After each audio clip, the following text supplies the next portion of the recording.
Welcome back, everyone. Today we're gonna make a Pico De Gallo, and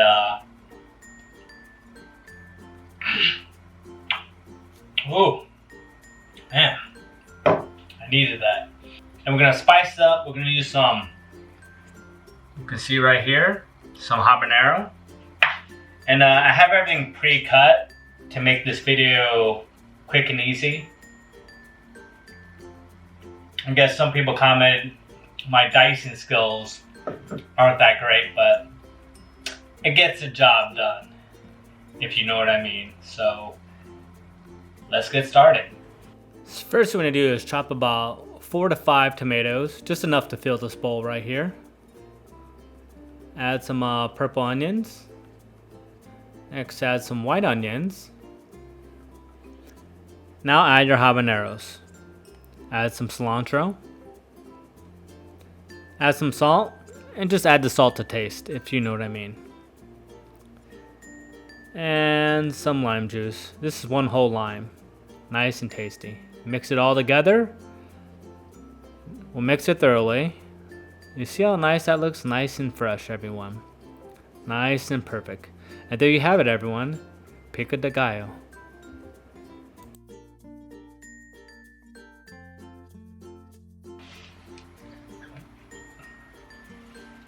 You see that? It's pretty good. This took about, to cut everything, it took about 5, maybe 10 minutes. If you do it slow, if you have good dicing skills, maybe 5 minutes. If you're kind of slow like me,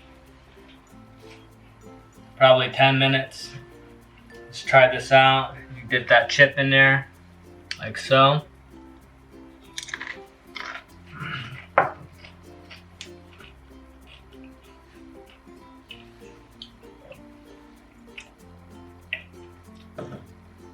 I was trying not to chomp too much.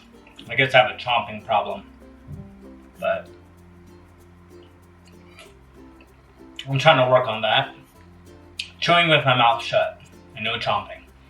Anyways, this was pretty good. I de-seeded the habaneros so it's not as hot. This is just, it's like medium heat. But if you want it hotter, leave the seeds in there, and you'll be okay. And that's it, everyone. Pico De Gallo, some chips. And I think in a little bit I have some leftover steak from last night, so I'm gonna make some beef quesadillas and try this recipe at home. And like and subscribe, or don't. Anyways, have a great night, everyone. Oh, and my teeth, as you can see, they're complete. I just have a little swelling here. I'll take it 4 more months or so, but this took 2 years of, 2 surgeries and whatnot. So anyways, have a great night, take care, and goodbye.